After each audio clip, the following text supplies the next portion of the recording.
À Épinay-sur-Seine, eh bien, c'est l'indignation, le choc.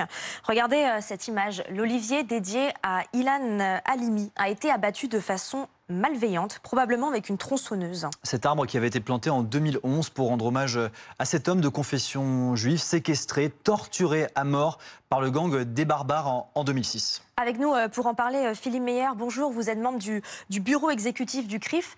Première question, votre réaction face à cette image? Écoutez, ça a été un choc immense quand nous avons appris hier cette profanation. Beaucoup de colère, beaucoup de tristesse. On se rappelle tous des conditions que vous venez de rappeler, de la mort, de l'assassinat de ce jeune Ilan Halimi il y a presque 20 ans, la façon dont il avait été séquestré, torturé, assassiné parce que juif, par ce gang dit des barbares. Et finalement, presque 20 ans après, cet acte qui a été commis hier est une nouvelle barbarie. À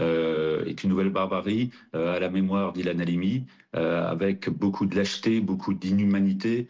Vous savez, on se pose la question, qu'est-ce qu'on doit avoir dans la tête? Qu'est-ce qu'ont eu les auteurs de cet acte dans la tête pour commettre un tel acte avec une telle haine? C'est juste terrible. Vous savez, il y a un symbole fort. Ilan, le prénom d'Ilan Halimi, Ilan en hébreu signifie arbre. Donc vous voyez le symbole, Ilan qui a été fauché une deuxième fois par de nouveaux barbares 20 ans après. Et c'est juste terrible parce que ça s'inscrit bien sûr dans une séquence où les actes antisémites n'en finissent pas. Sur vos plateaux, hein, où vous en parlez presque tous les jours maintenant, il y a tous les jours un nouvel acte antisémite. Jusqu'où ça va aller, ça devient juste absolument terrible, insupportable pour les Français juifs. Et ce qui s'est passé hier avec cet olivier qui a été fauché est terrible. On s'en prend aux juifs vivants tous les jours. On s'en prend également à la mémoire de nos juifs morts tous les jours.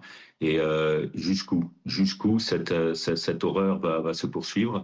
Et vraiment, vraiment beaucoup de tristesse, beaucoup de colère, beaucoup de ras-le-bol. Excusez-moi du terme, mais on en est là. Il y en a assez de ces actes antisémites tous les jours qui se succèdent.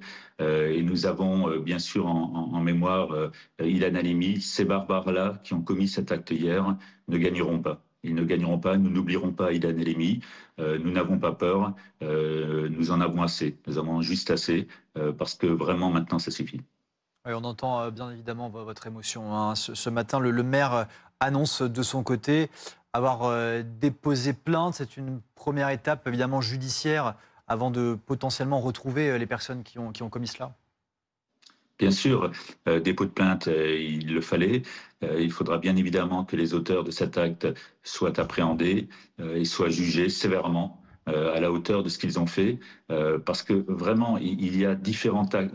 Dans cette séquence dont je vous parlais depuis quelques mois, il y a une gradation des actes antisémites. Et là, on a peut-être encore atteint un nouveau niveau, une nouvelle ligne rouge qui a été franchie.